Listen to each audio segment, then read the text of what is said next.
to succeed where the Christians had failed. In order to do so, they would need, among other things, to become a tighter, more organized unit. Organized unit. They were simply talking. Hey, tighter, more organized unit. How you doing, big dog? So, on September Hey, 7, tighter, more organized unit. How 1906, you doing, big dog? they became the Crescent Committee, a group like the CUP, but one that was at first open to Muslims. And it was Talat Making a who few thousand distinguished pound himself bags or as a copies for a bag natural of flame born hot tea leader. and bearing One it for member future described Talat as civilizations more to find. courageous and more reckless than we all. He did not fear the world around him. Boasting a fearless leader and several devoted members, the Crescent Committee was en route to becoming a serious political organization, especially with its intense initiation ritual. Before admittance, a new pledge was made to don a red cloak and a blindfold and listen while the master of ceremonies preached the ideology and values Damn, of the bitch, look at this motherfucker Then with this the rebar. pledge was forced to swear Damn, a bitch, look at loyalty this oath motherfucker to with the this rebar. group. They're gonna put rebar One in hand fucking holding concrete a pistol, quickly. That the bitch other is shit. resting on a Man, just copy of the fuck his Quran. hand up. It was during this time Chia, that the chia. society and its overtly populist message thrived, and it soon caught the attention of exiled CUP members who were now living in Paris, a hub for international revolutionary activity. The two groups decided strength in numbers was better than individual groups, so in 1907, the two groups merged under the CUP banner. Even though they hadn't actually done anything besides state a populist ideology and pander to the grievances of Ottoman citizens, particularly Muslim Ottoman citizens, the nascent nationals grew in number and confidence. However, they weren't the only people disgruntled by the Sultan. In the eastern provinces of the empire around Macedonia, ethnic Armenians were pretty unhappy with their own state of affairs. The Armenians had formed their own organization that was almost analogous to the CUP, called the Armenian Revolutionary Federation, or ARF, except, of course, that they were Christian. Even though the CUP was predominantly Muslim, Talat believed that an alliance between the two would be valuable. Damn, bitch. And before long, This thing's the just two holding groups like that? did form an uneasy alliance, with the ARF hoping What that if the the fuck, CUP man? came to power, it would grant Armenia autonomy. As the alliance blossomed, Who has Talat just like a truly forklift? distinguished Oh yeah, himself we're gonna as a make a leader. sarcophagus of flaming Using his hot. charisma And then to populist bury it. rhetoric, he was able to connect with Like, I'd be burying it in like military part of like members a and back of a low-ranking parking government lot. officials across present-day Macedonia and Albania, all of whom were amenable to his ideology. Membership spread like wildfire, and CUP branches opened throughout the region. Hey, look at that. By late 1907, the group had even begun to receive Damn, international attention, especially from Europe. He's just burying this? Isn't this litter? As we mentioned earlier, the Ottoman financial sector was controlled by a group of European bankers and bureaucrats, a group that was growing increasingly worried about the escalating tension Who has within the the time kingdom. to do this? So much so that I'm a guy who floated does the nothing idea all of day, and I'm like, simply man, giving I the don't even have time for Macedonian that. region autonomy. The idea was faddish at best. But the notion was particularly odious to the high-ranking members of the CUP organization. They didn't want I honestly think Europeans that's littering, deciding what went on It in doesn't the seem like he empire, got the proper especially if that decision resulted in the loss of more permitting for that. territory. I don't think you can just A bury it. high-ranking CUP Trash. member in Turkey summed up like the San sentiment in a Francisco. letter to Oh, yeah, Talat, this is writing, cool. "Since the Fuck that Macedonian shit. question is the I'm gonna question eat of that the fucking bag existence before of the I have to Turks, we presume that for a sincere government, Do you think there'll be it should anything be inside? preferable to take the I really chance don't. of a great Why? war instead of losing Macedonia." Because there's already Though this had bacteria in only that been a fucking thing. suggestion and from European it will, powers, over the course one of that time, hadn't been approved, let alone adopted by the all the shit in Sultan, there. the simple Really? idea aroused I think fury so. and indignation. Talat and the rest of the CUP knew it needed to put a stop to What is this such now? an idea before it got out of hand. Dude, So the CUP brass fired off a memorandum to the European bureaucrats explaining their opposition to its meddling in Ottoman affairs. They also, for one of the first times, started dispersing something of an actual mandate This included the demand for a constitutional government and the end of the Sultan's autocratic rule. If these demands were ignored, they were prepared to go to war with the Ottoman government. The mandate, shockingly, did not lead to a new government, Are you done? but it did get the CUP categorized as a real threat. The Sultan's people began monitoring CUP members even more closely. But this only That's that bitch. strengthened the group's Who's resolve. that bitch's daughter? As a She's really result pretty. of this That girl. crackdown, Talat decided to go on the offensive. Kate Beckinsale's He daughter. hatched a plan to assassinate a high-level Ottoman military commander in Salonika, which was carried out by a loyal foot soldier on June 11, 1908. Emboldened by the success of this mission, the CUP decided it was now or never. There was no turning back. They began training guerrilla fighters across the empire in preparation for an eventual conflict with the Sultan's troops. Less than a month after their first assassination, the group killed a military general sent to Macedonia to nip any nascent revolt in the bud. For the Sultan and his government, the murder of the general represented a I clear thought people are and already present preparing for threat. Halloween for Not next year. only that, Ghost to Ghost. after Yes, the Ghost to general's Ghost. murder, many disgruntled Look at that Ottoman one. soldiers began defecting to the CUP. With I momentum on their CUP. side, Talat and I the cop- CUP leaders decided to go all in. Right, yeah. They sent telegrams to the highest-ranking officials demanding that the Sultan reinstate the Constitution of I cop. I 1876, CUP. thereby relinquishing his complete control of the government and forming a democratically elected body. If he failed to comply by July 23rd, CUP troops would march on the capital. I was The talking about people Sultan in the didn't really have council. much of a choice. His empire was crumbling, and no one, not even non-revolutionaries, liked or supported him. Putting up a fight was futile. But So he the still next pronounces day, his name Weed. Sultan I am Abdul Weed. Hamid Weed II Mailman. Hi, my name is Weed acquiesced. Mailwoman. All his R's were W's. Hi, my name is Dwindling Weed Mailman. empire that had been I am under the Weed. strict I'm control Weed of an Mailwoman. autocrat, it appeared to Ottoman citizens that things might finally be looking up. For the first time in decades, people had reason to be hopeful.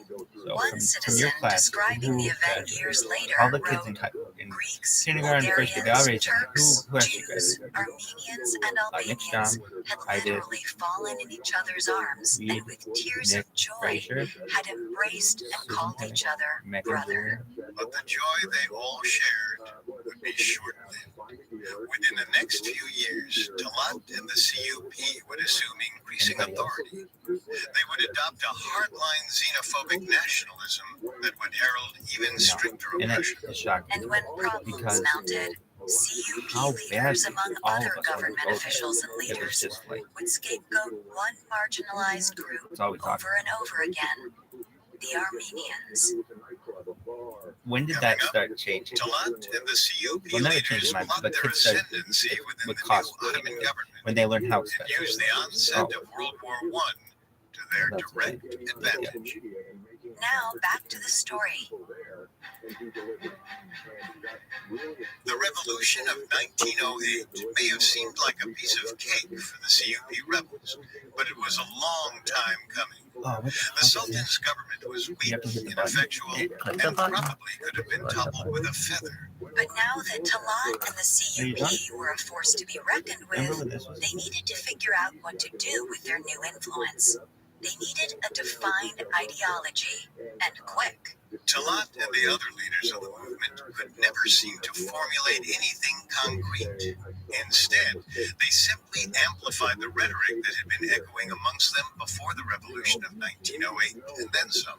Specifically, that the Sultan was a corrupt wimp, that European powers had no business meddling in Ottoman affairs, and that the once mighty Ottoman Empire would soon become a mighty Muslim powerhouse again. While they weren't necessarily incorrect regarding the first two Are concepts, you done? their so-called mission statement amounted to little more than bluster. But even in 1908, that bluster Sounds bore a like ring one of the of largest xenophobia. real estate owners on earth. One of Talat's right-hand men wrote in a document, Neither the Armenian nor any other person could be the heir of the bravery left us by a glorious and honorable history of 600 years. This was a far cry from their previous prevailing attitude that the CUP and rebel Armenian groups should align themselves against the Sultan. Now that the CUP had a taste of power and less need for alliances, they reverted to their stronger pro-Muslim stance and cast aside the Armenians as well as every other non-Muslim group. Still, for all their power to reject Armenians, the CUP still had gaps in its influence. The group couldn't wield any political power without being either admitted or voted into the new government. Making that happen would require planning, bureaucratic red tape, and the participation of high-level officials across the empire for the new reorganization. During this transitional period, the Ottomans somehow managed to lose even more of the little territory they had left. First, Bulgaria declared its independence. Then Austria annexed Bosnia and Herzegovina. And finally, Crete became part of Greece. It was another painful reminder of just how far the empire had fallen. More importantly, it gave plenty of ammunition to CUP representatives, who were now free to participate in a national election at the end of 1908. On December 17th, 266 CUP members won seats in the new government, with 34-year-old Talat assuming the role of parliamentary vice president. Meanwhile, though they were steadily amassing political power and influence, it was around this time that the CUP began receiving its first doses of criticism. Many intellectuals, academics, and journalists objected to the CUP's history of violence, calling it, quote, a godless regime. Her father was older than her mother.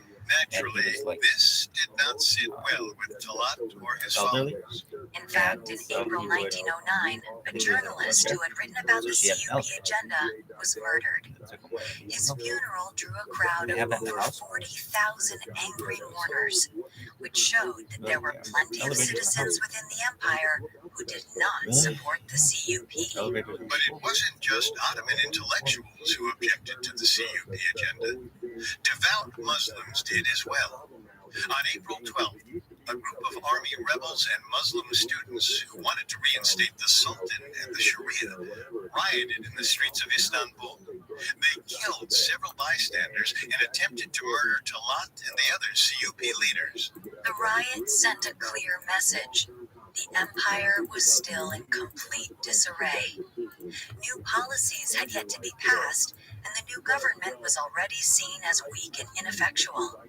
The CUP even began to lose power in parliament, as its members were dismissed and replaced by a new cabinet. Talat and the CUP brass were well aware that trouble was brewing, but they were determined to quash it. Didn't matter who was hurt in the process. The easiest solution seemed to be deflecting blame, so they turned to the tried and true technique of scapegoating an ethnic minority, in this case, the Armenians. Anti-Armenian leaders, which included CUP officials among others, claimed incorrectly that it was actually the Christian Armenians who were responsible for the chaos in the empire. They propagated lies that Armenians were the ones who were rising up in order to create an autonomous territory. And for good measure, they blamed the successful leaders of the Armenian business community for the cycle of poverty many Muslims were trapped in. It was a language that had been repeated for thousands of years, and for Ottoman Muslims, the familiar lies seemed to ring true. Within 2 weeks, Muslims throughout the empire had not only redirected their anger toward the Armenians, but angry mobs across the country actually murdered more than 20,000 Armenian citizens and destroyed a myriad of homes and businesses. Appallingly, That number would pale in comparison Is to it on later Peacock app or violence some against shit? ethnic I'm Armenians. sure it is. You gotta have like Soon, a pro CUP leaders version of resumed it. their goals of Peacock. amassing political power. Their first move was to organize a vote of no confidence in the Sultan and replace him with his more amenable brother, Mehmed Rashad. The former Sultan was also exiled in Salonika, where Talat had been previously forced to relocate. Next, Talat and a few CUP higher-ups traveled to London to meet with the Prime Minister, likely in the summer of 1909. The visit was mostly a British attempt to forge a relationship with the CUP, whom they assumed would soon control the Ottoman Empire. After London, Talat and his men had similar audiences in Germany and Austria. Talat returned from the trip brimming with confidence. He was now internationally accepted as the leader of the CUP movement. Yeah, bitch. But back at home, Talat faced yet another uprising. This time, it was in Albania, concerning the adoption of the Latin alphabet. Everyone in the Ottoman government wanted the Albanians to continue using the Arabic alphabet. Tensions boiled over, and the Ottoman government chose to subdue the Albanian uprisings with force. After quelling the Albanians with members of the police and military and blaming the Armenians for the declining empire, Get this ding down, flip it in reverse. the true path to power was through demagoguery. From this point on, You see Evan Elliott's others cousin? abandoned any Could have been. pretense of Who was Evan compromise Elliott or had a hot diplomacy, cousin. and simply took what they Really? believed to be rightfully theirs. What was her name? She was But really Talat pretty. and the I don't know. CUP She was like, when I say she was really pretty, she was like 2 years older than us. She's like 30-year-old woman now. and their aggression But and belligerence she was like could 8 years only old. get them so Really, far. yeah. What was her name? Between late 1909 You and don't. 1911, the party experienced something of an identity crisis. Younger members were becoming disillusioned with the reactionary direction of their leaders, while Talat and the old guard felt they weren't right-wing enough. Luckily for Talat, another series of crises would distract the party from its own infighting and be used to the best of Talat's advantage. Did they The score? first came at the very end of 1911, Is this a home when game? Italy I invaded guess not. Ottoman-controlled Libya. Most members of the government wanted to meet the invasion with diplomacy, which really meant Why? capitulation and attempting to Sucks. cede as little Where did it territory go as wrong? possible. Meanwhile, Talat and By the not CUP letting in only brass people with railed one that fucking they had person? to meet Really? fire with At fire. Yeshiva University, Even don't ever though let they anyone knew but that nothing they but stood Jews no in. Don't ever chance let a against the non-Jew in. superior Italian Really? military. Like much of their agenda, this proposal was based Are you on building a pandering Jewish to the faction of Ottomans school? bent Is on the keeping Yeshiva their University weak going to be a Jewish empire. school? Yeah, that's what it is. That's for what it is. Great. Though They Talat's should calls say, don't for let war anyone with do Italy were ignored by the Really, rest yeah. of the flaming government. They were almost Why? universally approved by Ottoman Muslims. By late 1912, war fever gripped the Ottoman kingdom. Well, And firstly, while the war with Italy never happened, they didn't have to wait long. there's so much fucking Jewish talent in this fucking world, and it does not get the Yeshiva University doesn't get it. It goes to Princeton, Stanford, MIT, Caltech, Northwestern, and it doesn't go there. You have to make the Yeshiva University into the preeminent Officially declared war against the Ottomans. Jewish university on earth, but perhaps the preeminent university. I mean, everybody focused their money there, This and time, their the finances. Ottoman government had no choice And but then to what? mobilize every available soldier and weapon in its arsenal. Then Jews won't want to go to Harvard and Yale and Stanford. They won't, and they'll be like, okay, why didn't you go to the Yeshiva University? Why? That's how it was back in the day. It's like you're not helping the cause. If you're going somewhere else, you're not helping the cause. So why only Jews get It was a humiliating disaster on all It's a fronts. Jewish school. By May You of want to have 1913, the Balkan factions had mopped a the school floor with the Ottomans that is and religious asserted their and something independence. else, then this The is what you've Ottomans got. lost almost all of their remaining territory in But I Europe. would only, I think it The does only empire accept had hit rock bottom Really? before.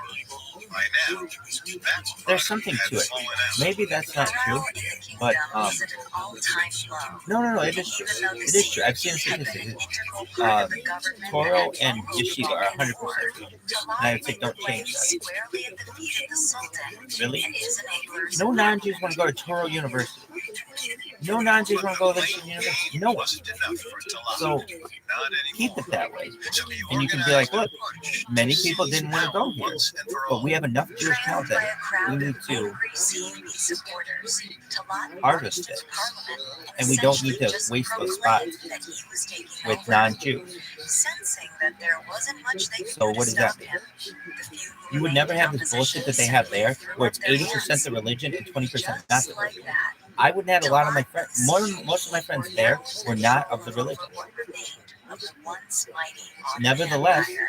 Finally in the position to lead I the wasn't empire into the future, going, Talat wasted no time but then you won't rounding have like all up kinds of like anyone diverse. who Jews are stood diverse in enough. his way. Trust me, you black, white, He adopted the epithet of Sephardic, Pasha, and you a got high-ranking Ottoman all colors. military That's different. Despite the fact that Not he to was say it's not encountering different there too. little You have all resistance colors. to his takeover, Talat Pasha and the CUP still had a But few someone large said problems to the board of ahead directors at some point, They still had no real agenda. I mean, back in the Worse day, yet, their final this at claim some on point had to power change. 100% of the people who went to this school were a certain religion. 100%. That changed in maybe the 60s the first shots of World or War the I. 70s. But as ever, Talat was determined to turn But it whatever used to be chaos that way. was heading his way. And when this fucking school was great, that's how it was. Yeshiva University, hear me. When this fucking school was great, it only let in people of the same religion. Now, I'm saying my friends were that way. I'm saying when it was, it's why? Because it then became the top thing in the culture to do. And I'm saying the Yeshiva University needs, if you want that kind of brand, that's what you need to do. Do not water it down. The second that you let any one of any other religion in there, you what they're gonna like Shabbat candles and stuff. I mean, it's not gonna make sense to them. I can tell you how it works better than anyone, where you have non-people of the religion and people of the religion going to school at the same time. And the people of the religion go down the hallway and they go to service when they first get there. And then they see that the kids who aren't of the religion don't do that, and by the end, they're not doing it. Produced by Max and Ron Cutler. Sound design by Dick Schroeder. With production assistance by Ron Shapiro, Trent Williamson, Carly Madden, and Travis Clark. This episode of Dictators was written by Tony Goodman, with writing assistance by Joe Guerra and Noel Well, if this Patel. sounds incredibly racist, but like, you're not going to get the best talent. Dictators stars Kate Leonard and Richard Ross. A lot of people are Jewish and don't know it. So I'm not saying that. I'm saying that, like, basically, Hi, it's Ashley Flowers, and here's a quick there's a reminder huge to amount check of out my new True Crime people Limited who could series, apply International to the Infamy. Yeshiva Every University Tuesday who I'm don't taking because they don't across know. the I globe could to have look at applied. 15 I didn't. of the most notorious I knew it, crimes but I didn't from think I would have been 15 considered different anything. countries. But Some certainly I stories could have are gotten sure to it. shock Now there's you, some some will make you prerequisites to stop, get into some of but the all for theological the trip. programs there. Follow my new series, International Infamy with Ashley Flowers. Listen for free on Spotify or wherever you get your podcasts. Do they call it school of divinity?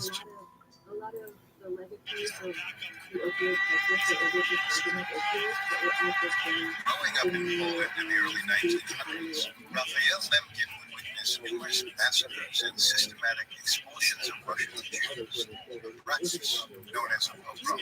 Observing these horrific events was likely what led Lemkin to pursue a career as a lawyer, specifically one who represented and spoke up for marginalized groups throughout the world. His mission was to hold accountable governments or I despots talk about it like perpetrating goddamn ethnic universe. cleansing or mass murder. As a young man, Lemkin attempted to alert world leaders to the Okay, number one in the business group. anti-Semitism sweeping through Western Men's Europe. basketball.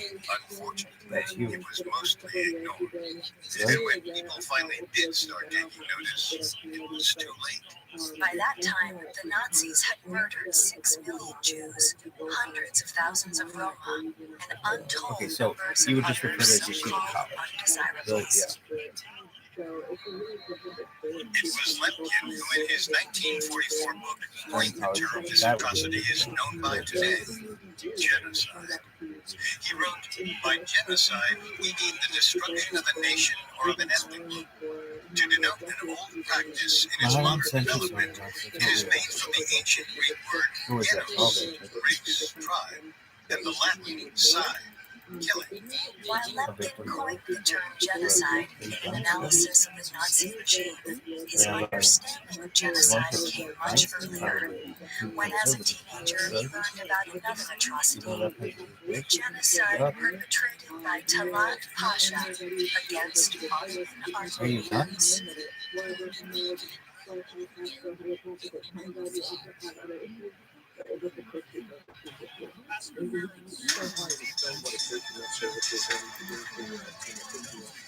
Welcome to Dictators, a Spotify original from Marcus. I'm Richard. And I'm Kate. You don't pull my finger You can when find all it's episodes of like a Dictators game and all other open Spotify pull originals my from finger and podcasts you're for like free on Spotify. This season of Dictators, we're exploring the lives of three despotic monarchs who ruled in the decades leading up to World War I.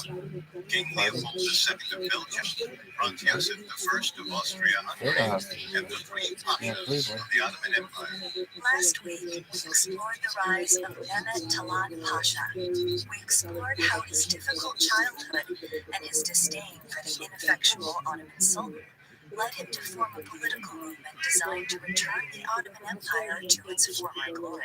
This week, we'll look at Talat's role in leading the Ottoman Empire through World War I and his orchestration of the Armenian Genocide, one of the worst atrocities of the 20th century. We'll also explore how this event finally brought his ignominious reign and life to an abrupt end. Coming up, we'll return to the failing Ottoman Empire. For over 600 years, the Ottoman Empire was ruled by a single figurehead known as the Sultan.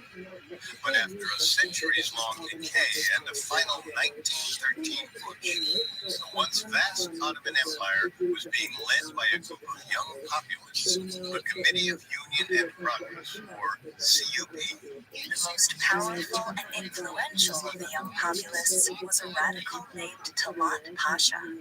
Pasha wasn't his actual surname, but the designation of a high-ranking Turkish leader or officer.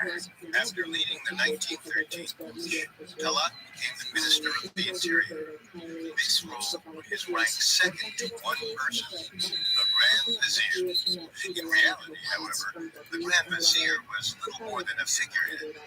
Each and every important decision required Talat's knowledge and at least his tacit approval. The key to 39-year-old Talat's approval was simple. Everything had to fall in line with his main focus, restoring the former glory of the Ottoman Empire. For Talat and the rest of the CUP, that agenda wasn't the least bit practical.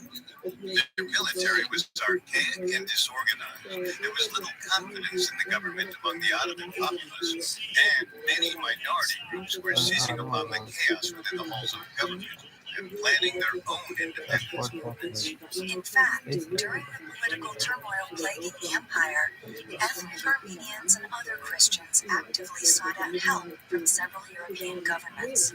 They wanted these powerful nations to step in and negotiate on their behalf with Talat and the CUP. Most Christians within the empire had been Ottoman subjects for hundreds of years, but as a minority population in a majority Muslim empire, they often experienced prejudice and felt like second-class citizens. Not to mention they had no representation in the new government. After international pressure from Europe, eventually the Ottoman government agreed that representatives from Germany could outline a plan to monitor the treatment of Christians in the Ottoman Empire. Inspectors from neutral countries would be selected to ensure that the Ottoman Christians were not subject to any kind of undue oppression. They would also help find ways to incorporate Armenians into local politics and into Ottoman society overall. Armenians were hopeful. The plan seemed decent in theory, What the fuck? but it remained to be seen if this agreement would or could actually work. Thing. In the meantime, Talat and the CUP set out to bring back the glory of the empire. To do so, they relied on what historian Hans Lucas Kaiser has described as a Turco-Muslim definition of the Ottoman nation that was steeped in the idea that betrayal by non-Muslims had caused the late Ottoman problems and losses. This nationalist ideology was at the Picked heart off of again? new regime What the policy. fuck? There Clemson, you still guys wasn't suck. clear Go, what baby. exactly Go, that baby. policy would look like. And Damn, then, that's a great play. an unexpected opportunity You got it, presented baby. itself. That's why it's about Which speed, allowed kids. Talat and the CUP Nobody was going to to catch show him. Billy, what they were you're the about. fastest player on the field. Nobody's going to catch In you now. late Was June he the of fastest player on the field? No. 1913, But Bulgaria why? invaded I'm sure both someone Greece and Serbia. And He the had the right attack was in angle. It's retaliation about for angle. not receiving enough Ottoman Maybe. territory He might after their have this shared week. victory in the Balkan Wars a year earlier. I mean, he Throughout ran 1912, well enough. 4 recently independent Balkan nations rose up to claim That's the Ottoman first land. fucking pick six I fucking seen out of this team live. And Talat like, used this 1913 invasion as a pretext It's for like- an Ottoman invasion of his own. Tom Specifically, Zukowski. he wanted to reclaim the city of his birth, Edirne, which had fallen into Bulgarian hands. Likely because the Bulgarian military was spread too thin, the Ottomans prevailed. But in doing so, they 28 spent nothing. desperately needed funds that Yeah, further man, dude. crippled the Fuck that already shit. flailing economy. Why? That's not how Money you that do was it. specifically 28 designated and earmarked No. for Why? infrastructure projects. You're getting fortunate and all this But fucking the shit. They got Ottomans had Edirne back. So in Talat's eyes, the goofball mission at was a fucking success. quarterback. I don't know what The the fuck. recapture of Edirne set up a series of negotiations between the CUP and the Greek government.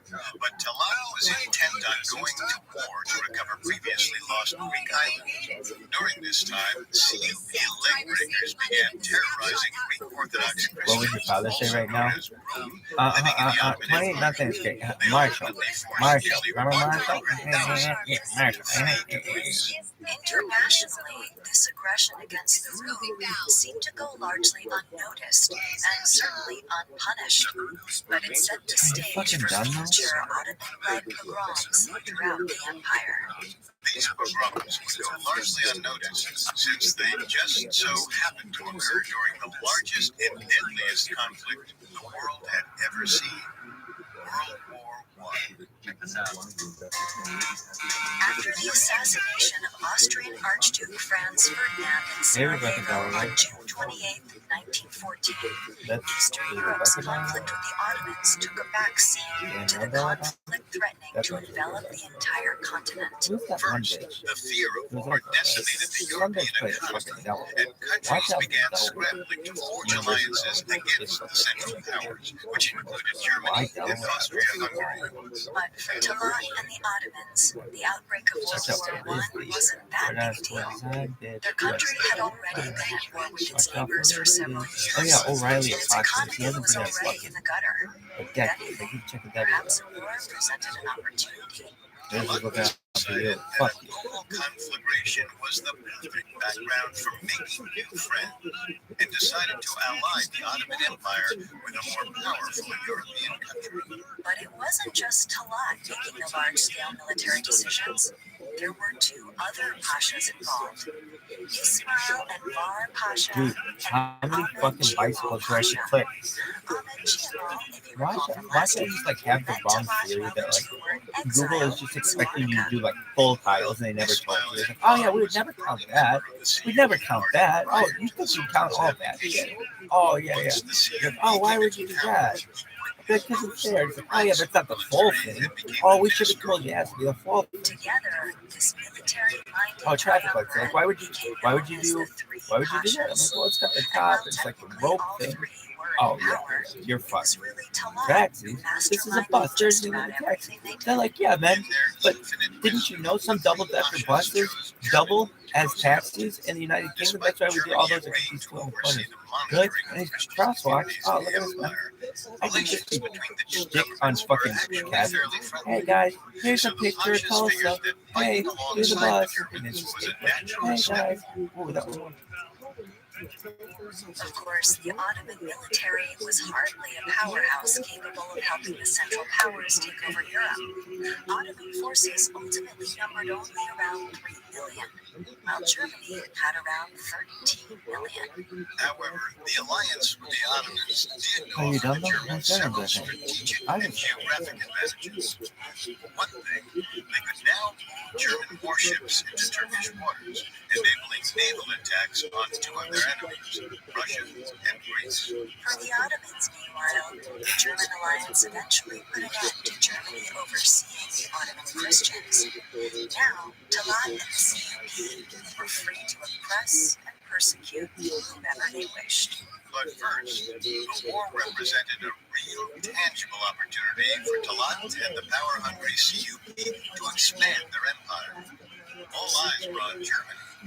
No one was paying attention to whatever little invasions the Ottomans could pull off. But that didn't mean they could pull off much.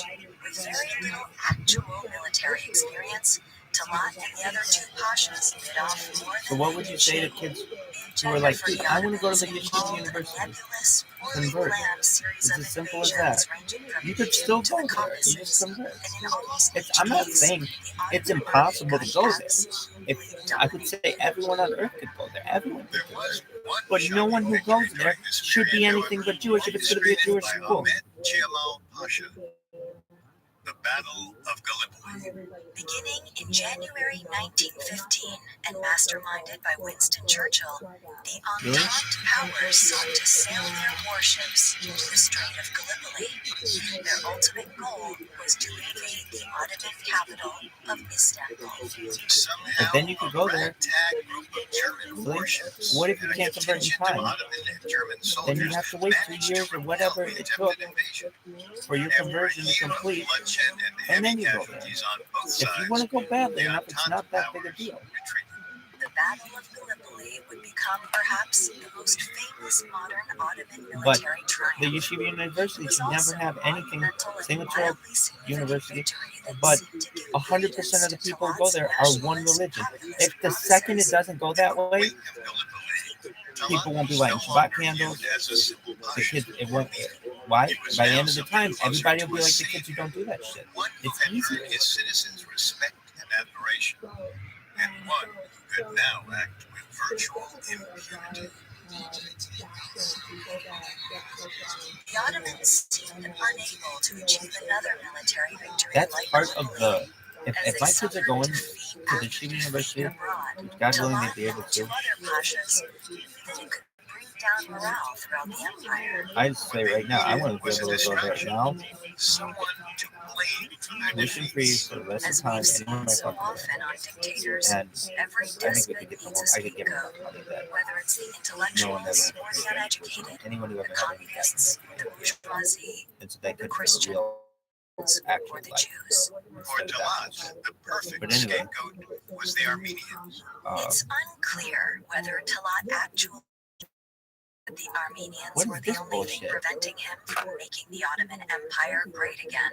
But what is clear is that he sought to spread this propaganda But, far and wide. The Armenians represented Don't a ever perfect target. They were a minority. They had already been the let victims a of non-Jew systemic in. oppression and murder. And most importantly, they had nowhere to And run. Coming up, Talat orchestrates the Armenian genocide. that alone will make it very, very desirable to The everyone. CIA, Because it's that thing. It's they're very the first exotic. line of defense What do in you the have that United we don't? States, We want that. Whatever analyzing the fuck you do. The intelligence only way to you can thwart do it is any if you possible convert. threats and keep us safe. And then you can go there, and there'd be a lot of converted people who would go there. Maybe older people. They'd have to Hi, expand it. it's Carter from Who would want to Farcast, have that and experience. in honor of America's birthday, we're Hell, I uncovering would the have to cases convert, and I'd you're want to never do it. It sounds supposed to fun. know about in the new series, Conspiracy Theories What the CIA fuck is this Edition. shit? From international assassination plots and mind Robo control experiments Suck to my dick. catastrophic cover-ups and secret societies fit for film, sift Yeah. through the agency's most But don't ever questionable let and anyone know you're controversial in. affairs.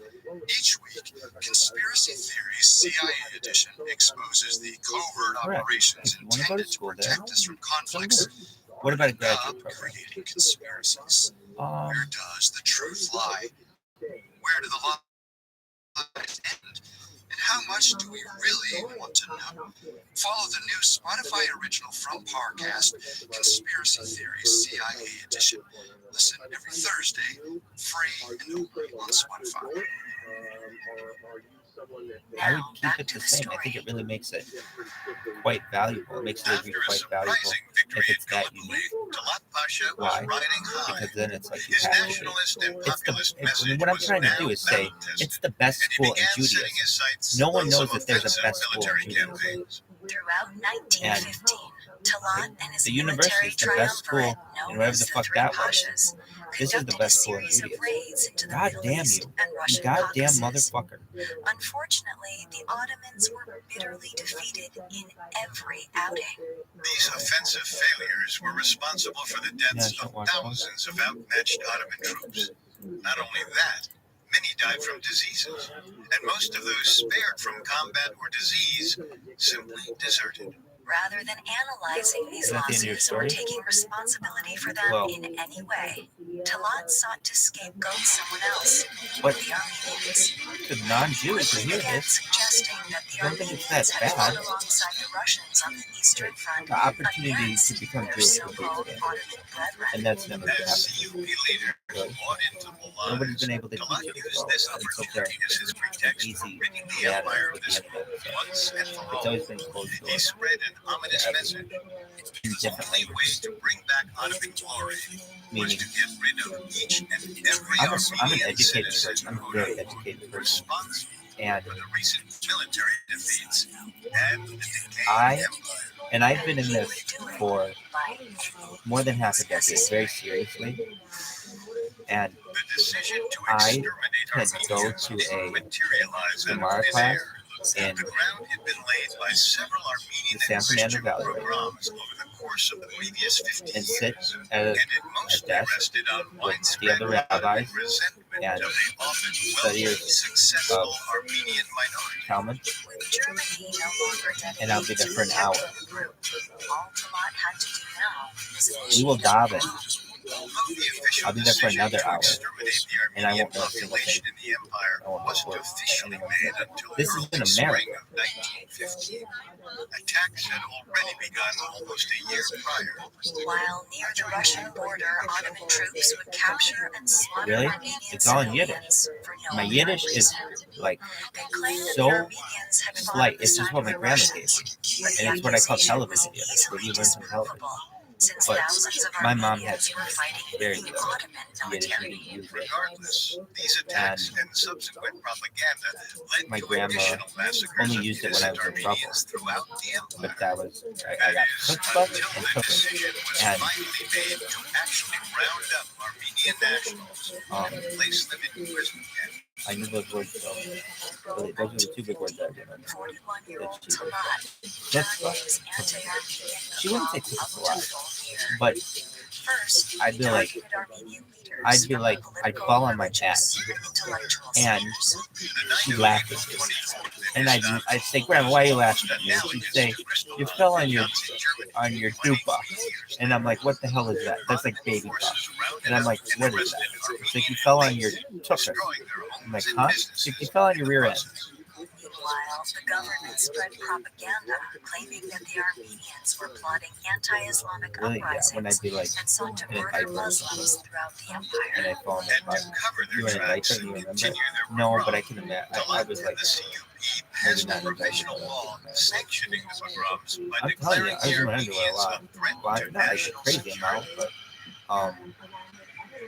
I lived Once with, most Armenians there were no girls from around the except my capital, mom and my the grandma pogroms and my spread aunt. across the And empire. so they all, From May to I wouldn't October, be naked. I wouldn't be Armenians were relieved from my Eastern underwear. Asia Minor, My mom, Western my Anatolia, dad, my grandma, and the province So, like, of Medina. they saw me when I was a Many baby were forced in into my trains diaper. and sent to They live in changed my diaper. concentration camps out in Then the I got to Syrian desert. underwear, and it was like I had clothes, but it was always hot in their houses, and so And I was still young enough that I could just wear, I could go shirtless, and it was like no big deal. And sometimes I'd go pants, and that was By September 18th, 1950, I was still young. one of Talat's deputies from the region bragged that he had removed 120,000 Armenians from Diyarbakir, a city See, here's the thing. I was just like, the university cannot close this. in this case, Why? They're not. They've never been. They've just never been overwhelmed. They used to be never overwhelmed. They would beat teams so badly. Executed by Ottoman death squads on the journey to the desert. Surviving Armenian women were forced to find ways to dispose of their bodies. The women attempted to handle this task with We played dignity soccer by digging in graves. 7th grade. The All the kids Ottomans, went out for however, soccer. simply dumped the bodies My into dad the said. nearby rivers. At this school, When all the this kids went out happened, for soccer. the So we bodies turned would off. often dam up the rivers And I was or excited about divert it. Really, their yeah, because flow. I played When the women were soccer as finished a with little their kid, immediate task, they and then I resumed was their going to meet journey to the friends. desert camps. And I really However, think many were kidnapped, every raped, kid, and sold into Ottoman households as slaves or taken to slave markets throughout the Middle East. Those who survived the journey faced the same brutal treatment once I at the really think concentration every camps. kid Only now, the oppressive Syrian heat beat down on their backs. did what?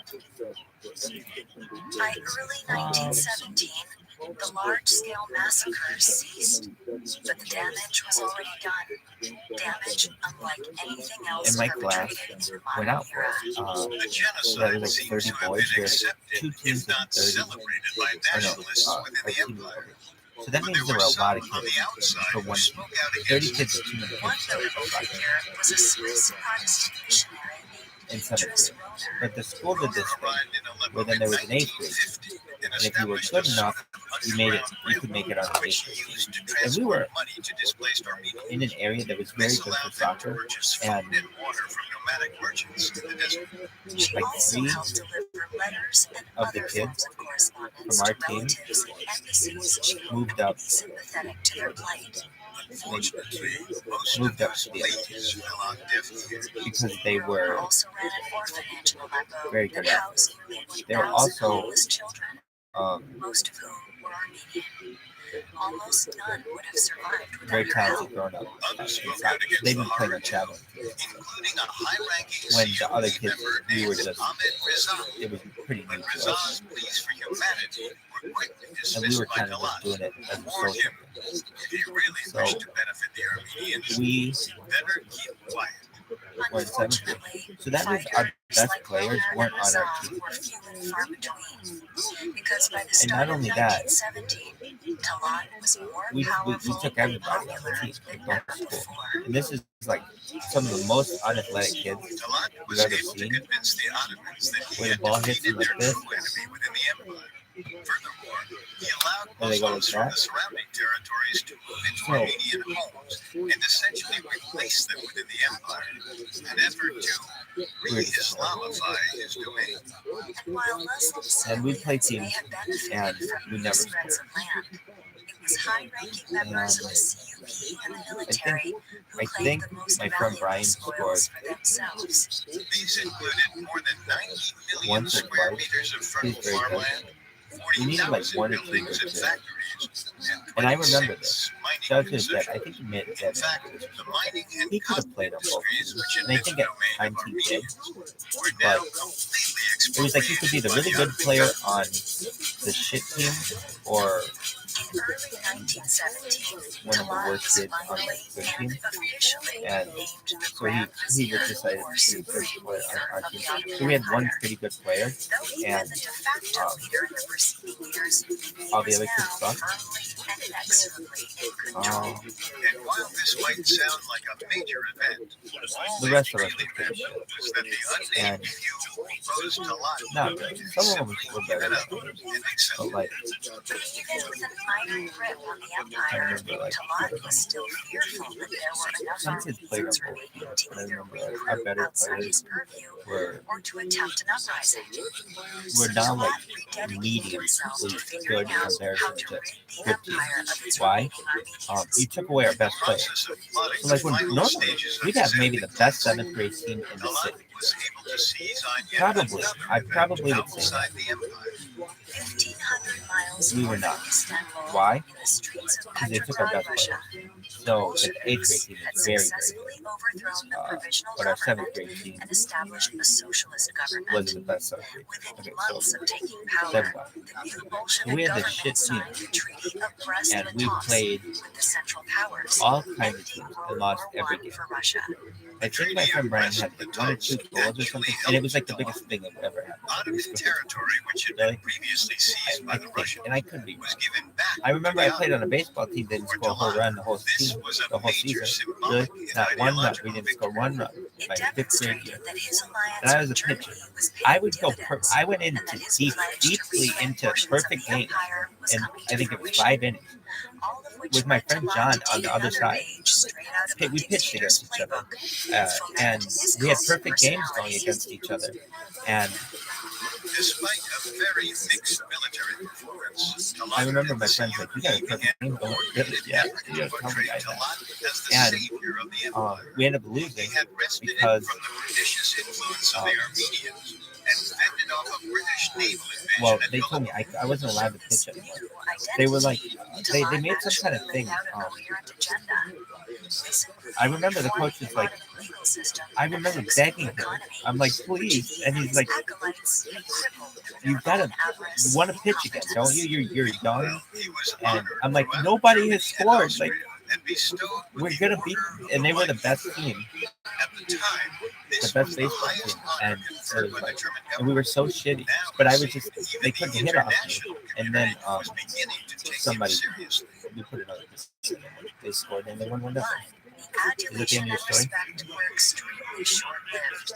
During this period, Ottoman troops Oh. had been attempting to reclaim land outside what was But no, designated this is how badly Brest-Litovsk, the Yeshiva closer to the University Middle used to East. So None my of these soccer team was operations shit were supported in by 7th grade. Germany, and We had soon just drove kids a who were wedge nerds. between Talat and And his those were German our starters. friends. And a more immediate And problem for both I sides was the entry of the United I States couldn't into run.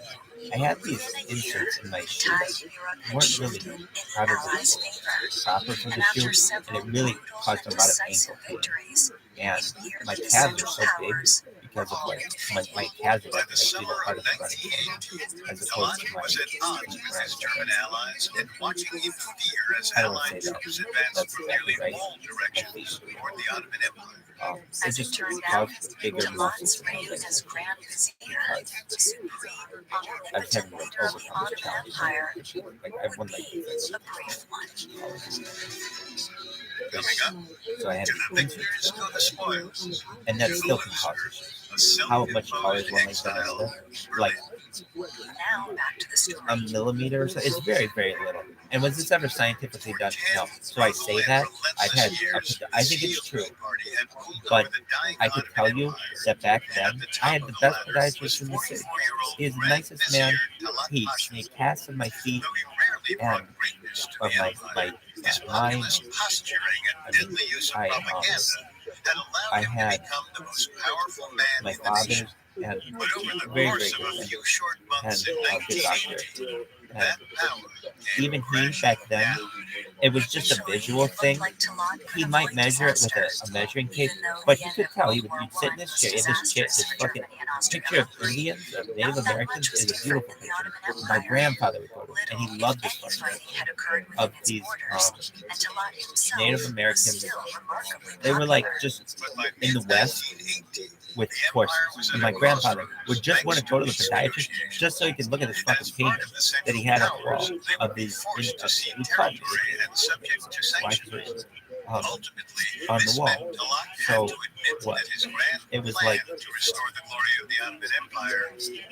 they were just made like a fire, I think, and they had horses. And he had another one in the other room. And I remember when my grandfather was there, we went and took a look at it when the people came out of that. And he had a really interesting house. I don't think you could do this in the future, but maybe, but not really. It was a unique thing. You couldn't do this here. Why? It's just like a weird thing about California. But there, he had a house, and part of his house was a doctor's office, like the Huxtables in Talat abandoned on the his Cosby subjects Show. and his Really? empire Yeah. And what was and it? fled to Germany. It was really nice. On November 10th, It was he arrived in all Berlin. ramp. The So very you could take next a day, ramp. World He was a War I doctor, officially so ended, there were and no more stairs, importantly, so you could take the a defeat of the wheelchair Central Powers the was entire way. official too. Was it ADA Ironically, the same day Talat arrived in Berlin, Kaiser approved? Wilhelm II of Germany, one of the No, principal but architects of World meaning War like I, that had to left be a certain Berlin. amount of width, and I don't Somehow, even know if they Talat didn't even was allow tolerated and even welcomed where the some of that Kaiser in your was house. not. Like He was the given an bathroom and things, I apartment think and were a little financial bit. If support you had a from wheelchair, so wealthy you'd be German difficult friends and in which to go. supporters. However, In this many was like in the ways, 80s and Talat's 90s life in when Berlin that wasn't really a that thing. different from his time as And- a political exile in Salonika in his 20s. And what? He founded an organization so of like-minded he was people really ahead of his time clung to about the these fucking delusion ramps. that the Ottoman Empire And would rise again from the Shout out ashes, to our neighbor and Brad. that My Talat's grandfather was pursuit sick. had been a noble one. Fuck.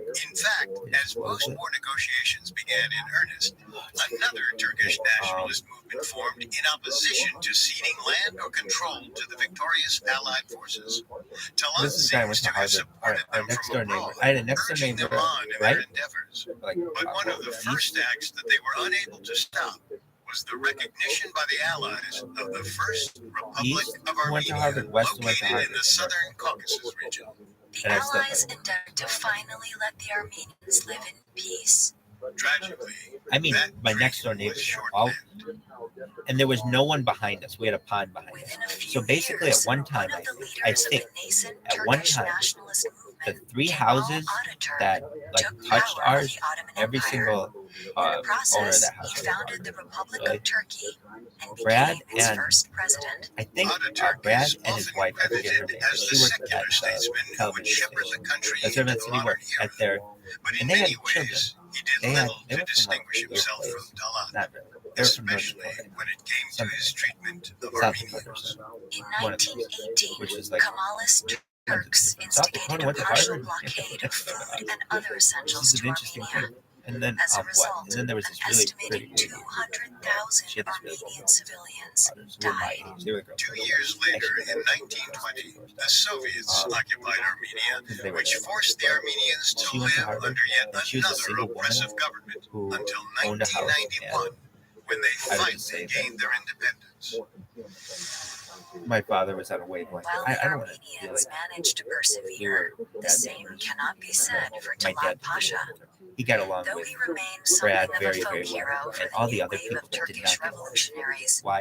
he was She had a cat largely that irrelevant would after kill it became clear that Kemal and Ataturk was the the ducks. true We had ducks future that of the would make country. It Toiling was in really a Berlin, thing. They made Talat a nest made right no in our plans window to return to and Turkey. had like little ducklings, and we'd Instead, watch them every he day. spent My most of his grandfather would time watch them, we'd all watch talking them, about and the this old cat would just kill days to and kill. occasionally They're like communicating with Kemal and Ataturk. just went and killed them. That is, And until the my father spring took of his life. 1921. And they, On the morning The of lady- Tuesday, March 15th, it wasn't her Talat fault. left It's his a cat. apartment to buy a new pair of gloves. But A it few was steps happening from a his lot. apartment, a And, young Armenian named Sogomon So I Tailarian would passed Talat on the sidewalk.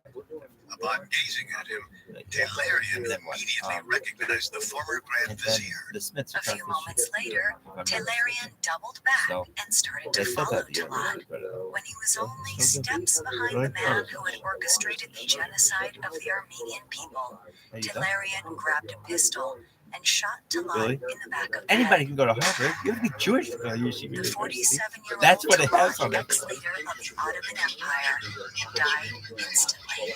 Tailarian eventually stood trial in Germany, where he was ultimately acquitted of all charges. Among those who followed the trial was a Polish Jewish lawyer named Raphael Lemkin, the same Lemkin who would coin the term genocide. Talat Pasha wasn't the only Pasha to meet his end at the hands of Armenians. Both Ahmed Cemal Pasha and Ismail Enver Pasha So we're done died playing not it. long after the fall of the Ottoman Empire. Cemal was assassinated in July 1922, and Enver was ambushed in battle a few weeks What the later. fuck is it? Unfortunately, the vast majority of Turks I who don't know. played a hand in the Armenian genocide Hogs would be a thing. escaped justice. In 1919, a so-called tribunal was organized in Turkey to examine the atrocity. Although it was acknowledged that No more almost a crowds. million I've been Armenians on had been the murdered, Only 3 officials were executed for their hand in the genocide. And by 1923, Ataturk passed a series of laws shielding any Ottoman Turks from additional prosecution. Even today, the Armenian genocide is not common knowledge in some communities, despite the staggering statistics that surround the event. The Ottomans decreased the Armenian population in the empire by at least 90%, and up to 1.2 million Armenians were murdered. I swear to fucking God. Recently that Joe Biden became the first American president oh my God, there was one fucking season. the genocide's existence. He won like 6 games in a row, And and they were all nail biters. It was like, I'm sorry, Tom Reeves, you from like Chicagoland. You suck, you son of a coach. You suck dick in comparison to what elite athletes are. But you weren't like, you came in when guys got hurt and shit. You were a backup. You just ended up having to take the role of a starting quarterback and did very, very well at it. So surprising. Really? And yeah, and could get wins. Scapegoating and violence are never the answer. Anyway, but he sucked dick. I mean, from a recruiting standpoint, he wasn't like highly recruited. Thanks for listening to Dictators. Next week, we'll begin a new season exploring the lives and careers Were you guys there at the same time? and corrupt No, it's weird. I'm older than he is, but I think of him as being older than I am. Really? Because I'm a kid. I'm still in college today, so like everybody's older than me. Architect of genocide by Born Hans at Washington. extremely helpful. You can find all episodes of Dictators and all other Spotify originals from Parcast free on Spotify. We'll see you next time. Dictators is a Spotify original from Parcast. So you guys, It's executive who would have been produced by better? Max What Cutler. quarterback was Sound design by Dick Schroeder. that? With production assistance by I Ron think I knew Shapiro, Trent Williamson, Carly Brady Madden, Quinn, and Freddie Beckley. This episode of Dictators was written by Evan Tony Barkley. Goodman, with writing assistance by Joe There were Garrett actually and Nora some Patel, quick ones in fact-checking there. by Hold Adriana on. Romero, and research Darren, by Bradley Klein. well, Darren Dictator stars Wall? Keith Leonard and Richard Rossner. Darren something was one. And then he started playing the season. Hi, it's Carter But from yeah, Parcast. then who else? Every Thursday Um, on Conspiracy Theories CIA edition, we are uncovering secrets hidden deep within the archives of the Central Intelligence Agency to review a special collection of episodes from shows across our network. Jimmy. Follow the new Spotify original from Parcast, Conspiracy Theories How'd you know? CIA edition. Listen free. Brady only and on I Spotify. were on the same alumni association board. He was class of For the 2007. first few centuries of the Catholic Church's existence, was seen as a father figure to the diocese in Rome. He was an important man, the successor of St. Peter, who was traditionally considered And the first pope. Bradley, But he he was dated a not so girl different from other bishops. and his wife, When the Roman Cisco, Empire fell in the 400s, however, there what was is a it? power I don't know, we call vacuum. her Barretto. She had a nickname amongst all our friends. No Wife, longer just she's a hot spiritual Orange County leader for Christians ass in Rome, that came he to find me. started to And it exert was like, political oh my God, these military girls are strength. so fine. Where in the fuck are, and they're like, yeah, this is what California does. And it was like, oh my God, Jesus Christ, I moved out here like 6% because of Barretto alone. Unifying factor in a chaotic time. And his power, Really? Yeah, but anyway, and religious, grew. what? At times, he She was a friends leader, with like when he crowned Charlemagne as Holy Roman Emperor. one of my friends. Other times, And he demanded every so Christian they- nation drop and what they were doing to I met him reclaim Tuesday. Jerusalem. But yeah, When the papacy's then- influence diminished during troubled times, and no offense to when schisms toward the Trump, church she's beautiful, but she was always former returned Miss stronger Indiana. than ever. He does very And well. by the time the Renaissance began in the 1400s, was one of the most powerful David men Grimes and I, that was The job of that Darren kind Wolf. of power David attracted Grimes was men he of just, sin. yeah. Is he? He never beat me, but he's good at it. I mean, he'd beat anybody listening right now. He'd beat everyone but like 20 people on I'm it. Richard. And I'm Really? Kate. You can find all episodes of Dictators and all other Yeah. Spotify originals from Maybe. Parcast Maybe for at his free best on day. Spotify. At his best In day. this season of Dictators, we're heading to the Depends on Vatican the year to explore and, like, some of the most variables, tyrannical and but corrupt popes to lead the yeah, Catholic Church, he's including Alexander VI, He's the best Julius II person on the and team that Leo I X. on that team that I we begin our dive into the life of Pope cool. Alexander And VI, just better known as and I still beat him Rodrigo Borgia. pretty A easy. Spaniard It wasn't living in Rome, competitive. Borgia Like, survived a deadly he's better game than of some papal people. politics for I'm over not saying 3 I got a lot decades, of shit. earning a reputation for his cunning Who else? intelligence. And when the time was right, he maneuvered his way into one of the most sought-after Oh, how did seats of you tell power Darren Walls. the papacy. Darren Walls and I had Next, class. we'll explore Really? Alexander's tumultuous pontificate. Um, During a time of total chaos, Alexander managed to stave off French domination of Italy, placate his relatives' ambitious power grabs, and dodge nasty rumors of murder, corruption, I remember and he's very, very incest. Coming up, we'll head to the papal charismatic. states. Very funny, very As nice the Middle person. Ages Yeah, drew to a very close, the Italian peninsula was in a unique position. The bulk of the West consisted of complete heathens. Some were large, Not like related. France This guy and named the Shelby Roman Empire, Movies. while He'd be others a were big small, He was the like guy who England, was in Castile, and Aragon. But instead of being ruled by feudal kings, the Darren Walls. peninsula was, for the most part, Some of broken these into guys. city-states. Beretta. These were ruled not by kings, but by Was various she? aristocratic She's all right. families who controlled commerce. Did you know The her? Republic of Little bit. Florence Like, was controlled just a by guy. the banker merchant Really? family, the Medici. Milan was lorded over by the tyrannical Sforzas, and Venice, under a doge, operated as a That's not her name. strange She changed oligarchic it, republic. which is influential. According to She was historian G.J. Meyer, there were two She reasons the changed peninsula her had losses in such an college. unusual She did it in political another system. fucking. First, unlike And Northern they Europe, changed the it. societies on For the the only Italian reason I never peninsula asked no one were ever knew, but organized it by just changed on towns Facebook that one were day, able to unite in and it advancing their wasn't because they got commercial married or interests. something like that. And Actually, second, one of them I think remnants of the the mom old got married. commerce-focused Roman Yeah. laws persisted through the Or region. something like There that. were, however, Their mom had been two married, and they like anomalies. took on The their first adopted was the father, kingdom of Naples, or their, making up the but southern half of the peninsula. and I think Naples perhaps was it was just true a better royal move for kingdom them. that resembled the But rest of feudal Europe. The second were the Papal That's not her States, name, but that's her encompassing nickname. land It's like in Beretta. present-day central Beretta's Italy. fucking.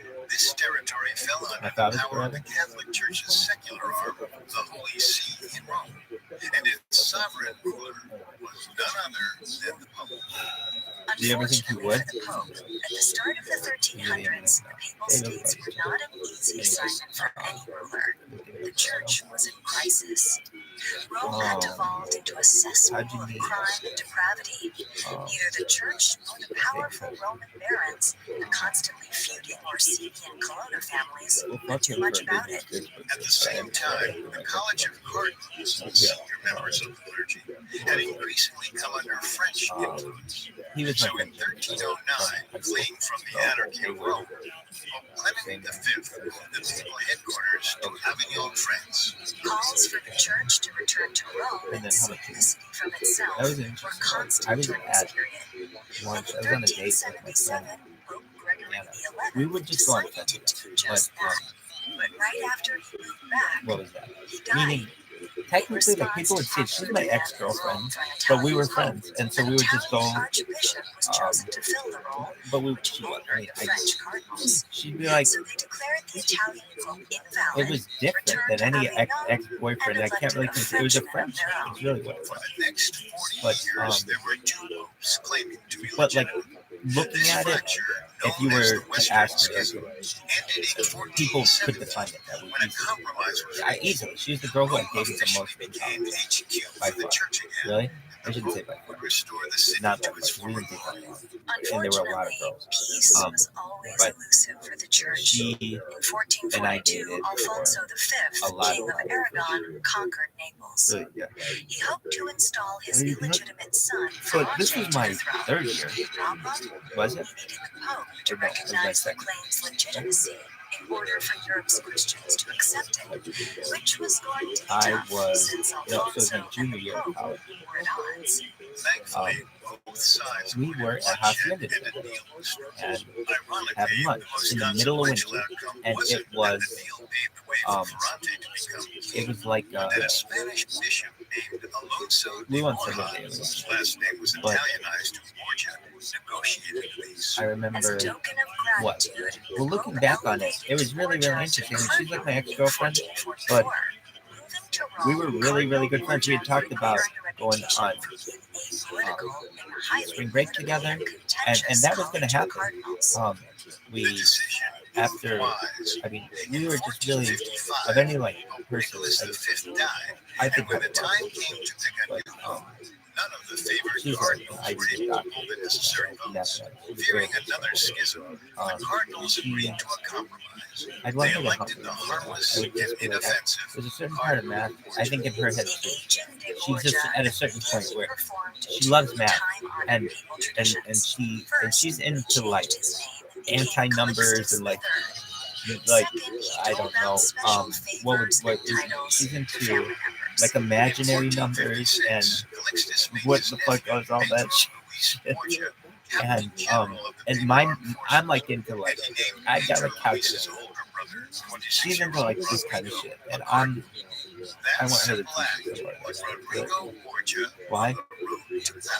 Because the farthest I get is group three, which is really good. Nature's is but this kind of nepotism was the norm in the church. Because only men weren't technically allowed to have children, high-ranking church officials favored their nephews, usually setting them up with benefices. A benefice was essentially a regional ecclesiastical office, which generated she says to me, that's exactly what Calixtus and I remember school was starting up like I couldn't yet move back on campus, so that's why we were. I think it was like the day before I could move back. Because whenever you could move on back on campus, I'm telling you, they would say doors open at 9, and I was there at 9:15. Every fucking time. I was ready. I was there early. Thank you, Father Tom. He let me move in early when I first started. It's all set up. He was so nice to do that. Why? It's safe. I mean, if you could ever let somebody move in a couple days early to just get set up, it gets them on the right footing with their school and everything. And I was able to, like when you're rushed for school, it can be terrible. So it was really nice to know about that. And Father Rabbi was always very nice about it. Well, he graduated the 5-year program less than a single year, leading to some rumors that the degree was actually purchased. Regardless, Rodrigo dedicated himself to each and every office he was gifted. And as his uncle climbed the ecclesiastical ranks, talking about old times and new times, culminating with his cardinalship. She says to me, well, aren't you really excited about your new neighbor? And I said, what do you mean? And she said, your new neighbor, aren't you excited? It's kind of a big deal, don't you think? And I'm like, what? And she goes, the number one recruit in a country is going to be your next door neighbor. You don't know that? And I was like, no, how is this a thing? And she's like, wait a second. Now, she knew my RA, as did I, and she was closer with her friend. How do I want to say it? We were all friends, but my RA hadn't told us why. It was kind of a thing. He didn't want to be all like, hey, it's his fucking wing that it's going to be, but that's a big fucking deal. The number one person of all college students in the entire country is going to be next door. That's a big deal. And he's coming out of high school, coming out new.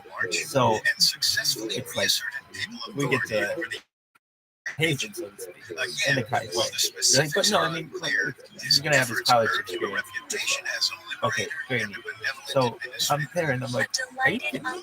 So I'm like, wow, I didn't know. I knew he was coming to school there, but I didn't know where he was going to live. And I didn't know. We had these 2 band leaders. I'm sorry, those kids, they were super nice, but they were just, they're very cool. They've been seen as very big. But there's 2 kids in the band, and we never talked to them. We always invited them to parties, and we knew they'd never come, but we still always invited them just to see their reaction. Hey, man, come on in, man. Come on, play your trumpet. Get out of here. Come on, man. Come on. Anyway, so those kids moved out because they went abroad their junior years or something like that. So Jimmy was next door with Gary, and then they became friends. But Not That's how I everyone found out will about use that. Attempting to And, usurp people authority and then throughout the don't. states There were was a 3 guys who came in historically early, vicious so, and they're cycle. all in the same dorm. In the And past, Popes had used the competing Orsini and Colonna families against each are other you done? in a complicated game of who's on top. Calixtus realized this was a destructive pattern, which is why he put Rodrigo's brother Pedro Luis in charge of the papal army, with orders to take down the Orsini. By April 1457, Pedro Luis's army swept through Orsini-controlled towns and captured them for the Vatican, much to the delight of the Colonna. Not everyone within Rome and the Papal States was pleased, however. Who was this Spaniard to decide the fate of Italians? Adding to Calixtus's problems was the situation brewing down in Shut Naples. up, I'm In not June Aragon. 1458, Alfonso Oh. V of Aragon passed away. Through You the never deal got that the chance to Calixtus had exactly. brokered years Very earlier, sad. Alfonso's illegitimate son, Ferrante, And they was went really now well. king. However, in the years since the I deal, know. Calixtus and Okay, Alfonso's so when I got to relationship university, had turned sour. I lived Alfonso with wanted more a senior, authority over who became and I bishop was in also Aragon, and Calixtus naturally refused to and the senior relinquish did that never power. really live there. So when He had a Alfonso condo outside, died, Calixtus So I had, like, my own began room. stirring the pot regarding which who should wasn't inherit the throne. allowed in the dorm. And so Calixtus You weren't allowed to issued have a your own bull room. that claimed You always had to Naples live with as part someone. of the Holy See. But I did. This drew He the just lived ire off of campus and was Ferrante, like who never decided there. to move his army And north when toward he Rome. was, we were In very good response, friends. Pedro So it was a Luis wonderful moved his thing. army If south he ever toward wanted to be Naples. there, The it summer was of great. 1458 But if I ever wanted the room, it was destined my to place. rain blood. And But then I mean, it was the the best unthinkable fucking of both worlds. In Then what? July, 79-year-old Pope Calixtus fell ill to the point of being incapacitated. At the time, Rodrigo was on retreat outside of Rome. When he got Next word of door, his we have uncle's condition, Sebastian he Hughes from returned. So too did Lima, Pedro Peru. Luis. rumors spread that the Pope was We have not John allowed Hines, to have who's his from Irritant, and the Borgia's enemies, Red namely Monastery. the He Orsini, is from decided now was as good a time as It's any like to towards strike back at the we had Spaniards. High on their John list Paul of Witt, targets across the were highest thing after Rodrigo Pope. and Pedro He was Luis. from Colgate, Within a Florida. matter We of had Ralph days, Harrigan, the knives were Ronald out for the Lookout. brothers He in was from Georgia. Cherry Orchard, New Jersey, Shepherd, Coming up, New Jersey. Rodrigo makes a We daring had, move to secure his future within the Vatican. I'm not going to go to that, but that was like CIA, 10. you're the first Well, line of I shouldn't defense say. for I the had a United lot of other States, friends. analyzing intelligence to These were the thwart kids possible who lived threats. next door to me or across the hall. Their involvement So that in means they got Republic, the kids that trust the candy corner for my friend Mark, it's harder for Steve, and forecast. Brian. And in Um, honor of So America's open who are birthday, they? Brian we're Lamb, he's from uncovering Chicago, Illinois. cases His you're brother never is from supposed Northwest. to He has know a twin about. brother. Their series Shout out to him. conspiracy I theories. met him, but it was weird because it'd be like his brother from Northwestern would be in town, and these kids were on their own fucking wavelength. These were Asian, Chinese kids, but who were born here, so they like knew a lot about the United States. Of course, they were born here, but they were really like on their own wavelength, and so they'd like switch places, and you'd be like, "Hey, what's going on, Brian?" And he'd be like, "Huh? Like, you're the one from Northwest." Okay. Anyway, so shout out to his brother, and then Steve Didion. Where is he? Follow the new Spotify original from Parcast, Conspiracy Theories CIA edition. Listen every Maryland. Thursday. Baltimore, Maryland. College Park, Maryland. I think it's from College Park. Really? Now, back to the story. Yeah, in and around. He would say, when I see him again, all would be good. Really, definitely. He really loved his girlfriend. I can tell you that a lot. Really? He loved his girlfriend so much. And they have a picture together that's very, very famous. Really? Yeah. But he fucked over one of my friends. Really? Yeah. What was it? To get out of Rome fast. So he told my, well, I gotta tell you, but he told my friend Ron, okay, so the kid across the hall, two of the kids across the hall didn't really have anyone with him to live. And I didn't want to say that in a good way or bad. How about say penis? And one of the kids didn't want to fucking live with the other one, and would have done anything to him not to live with him. just because Rodrigo he was like, he's like alongside messy them. and stuff. The goal So, was to make a grand show so before his Ron departure. and Steve were gonna Then, work when together. we get them So from the cities where seats all exist, summer long, they're like talking about they're moving and blah blah blah blah blah. And what happened? Steve didn't make it to the second. Was Pedro Luis, He ended up when the playing small party arrived video at the games gate, into. all eyes were on the big parade. And we warned him. Orchard He would say, Press, "You guys warned me of anything."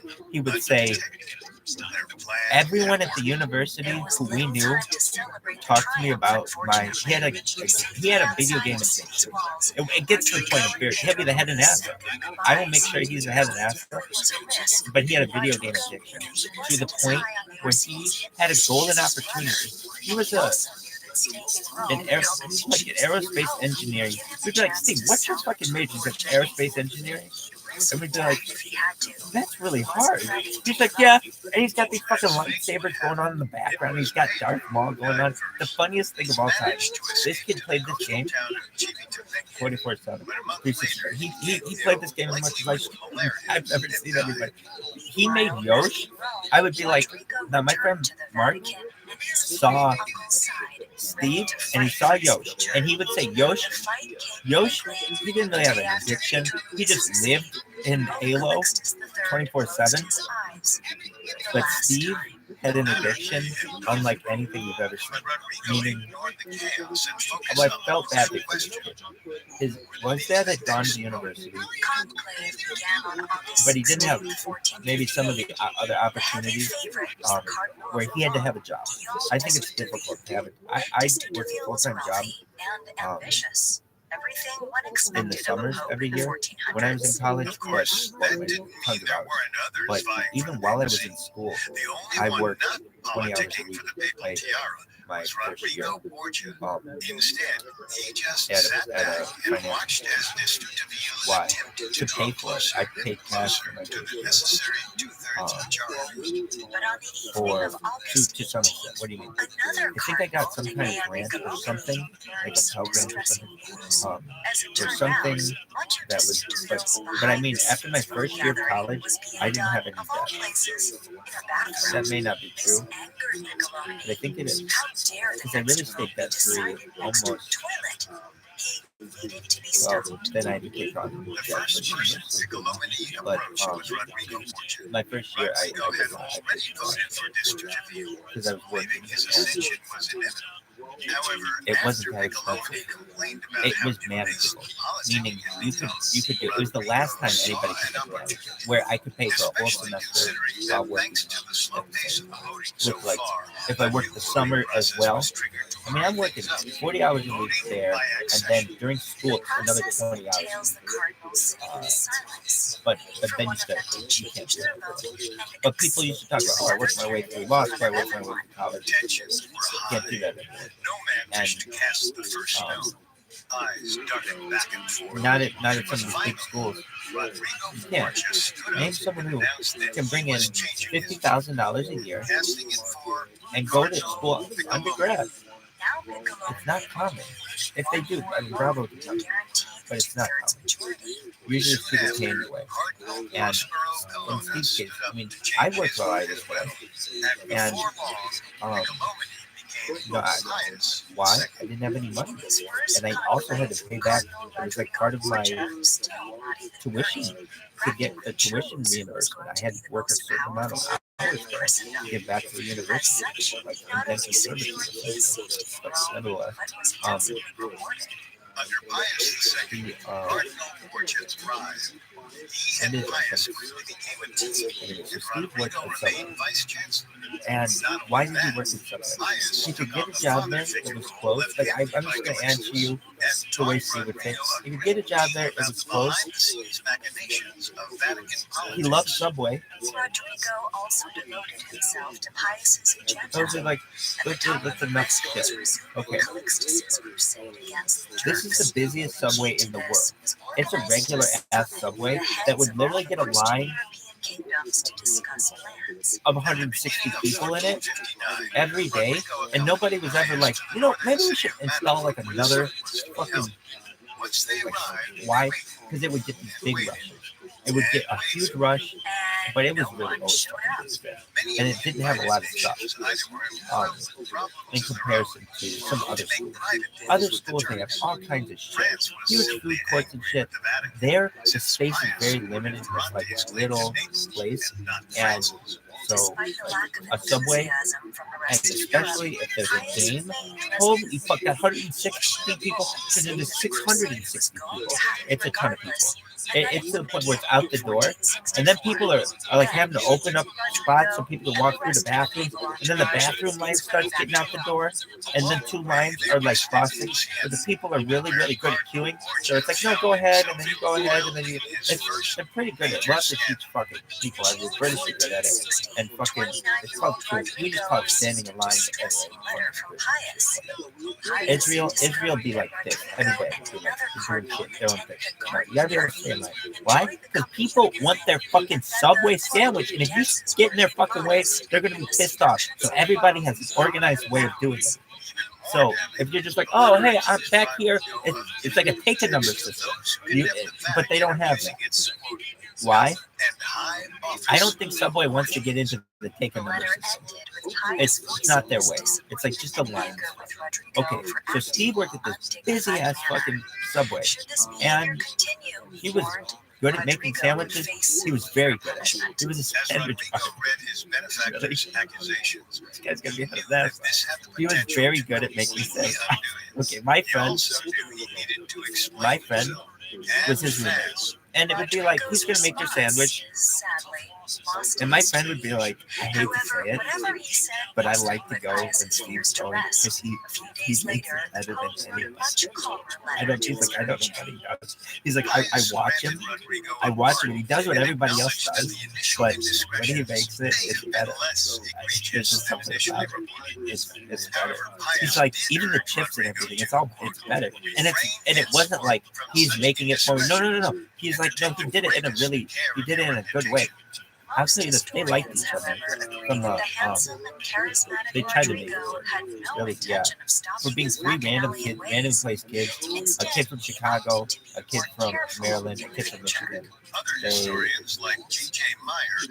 They very well easily could have all been very good friends, but my friend went far too hard and was an athlete already. And so athletes already have this mentality that we're better than you are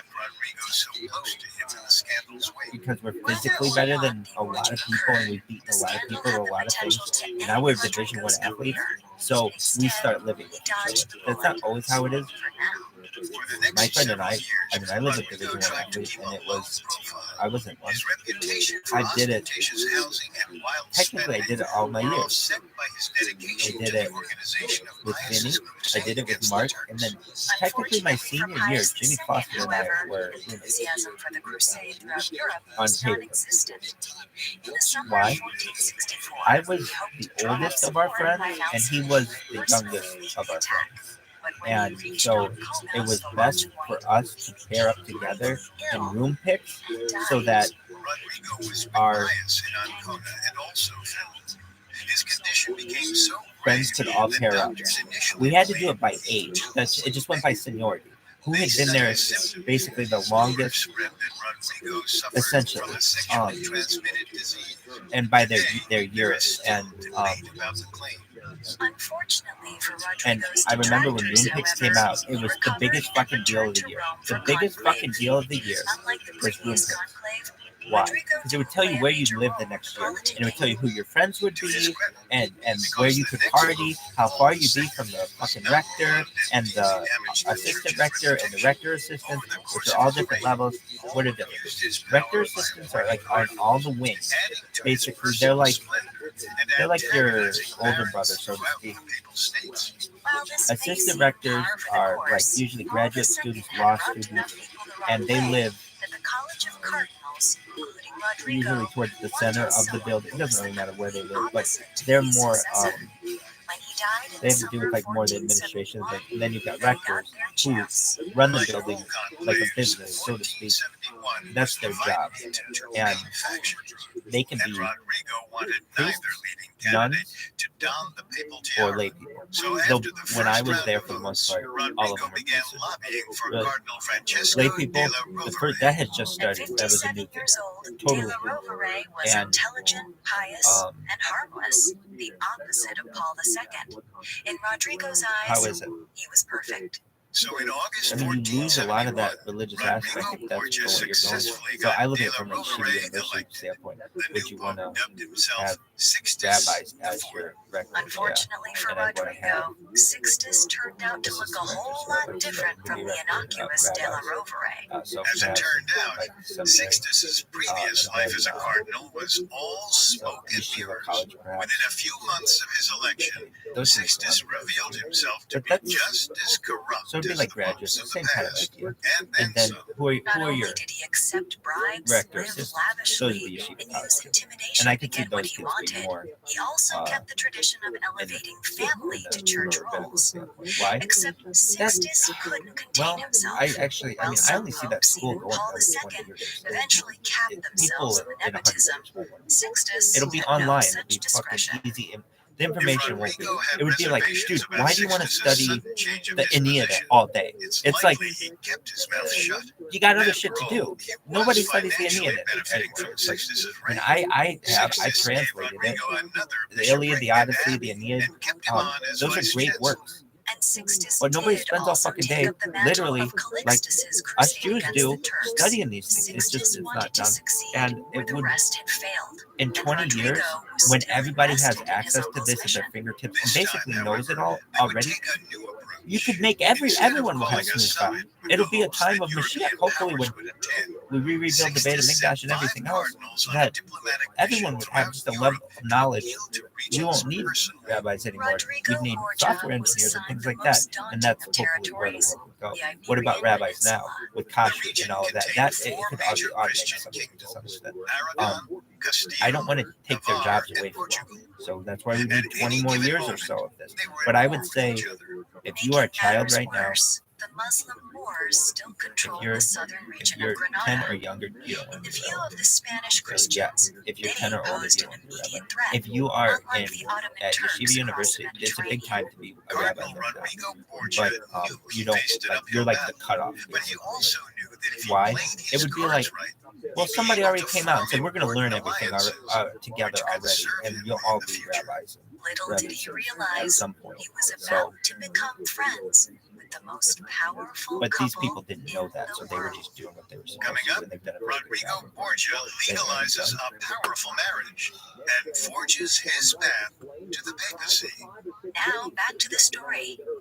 With the election of Pope Sixtus IV, the Vatican became even more determined to begin a crusade against the Ottoman Turks. But instead of organizing a summit on the Italian peninsula, the Pope sent his cardinals throughout Europe to raise support. Cardinal Rodrigo Borgia was sent to his homeland of Aragon. In June 1472, Rodrigo arrived in Valencia to a hero's welcome. Outside of the royal families, he was the most important man on the Iberian Peninsula. By now, he was the only Spanish cardinal serving in Rome. But as Rodrigo basked in the glory, he knew he had to get down to business. As expected, no one really wanted to participate in the crusade. They had problems of their own. For example, Aragon was in the midst of dealing with a civil war in one of its territories, Catalonia. Taking a page out of Uncle Calixtus's book, Rodrigo decided he would play peacemaker. Rodrigo convinced the rebelling Catalans barricaded in Barcelona to accept Aragonese rule. In exchange, he convinced the Aragonese to grant pardons to the Catalan holdouts. Next on the agenda was the legitimization of Queen Isabella and King Ferdinand's marriage. The two had already been married for a few years, but because they were cousins, they needed a papal dispensation to make it official. Enter Rodrigo Borgia. Sixtus granted Rodrigo the power to authorize the sought-after dispensation. You ask anybody in And that with a fucking flick dorm, of his they'd be quill, like, the oh, marriage was legal in the eyes of the all-time church. greatest Rodrigo also masturbator. helped There's like this negotiate fucking plaque. Isabella's claim to the Chris Castilian Thomas, throne. Time Thomas, For he lived years, she there had been at odds with her for a half-brother, little King bit. He had Enrique like a IV, little bit. and his baby daughter, And Juana. then what?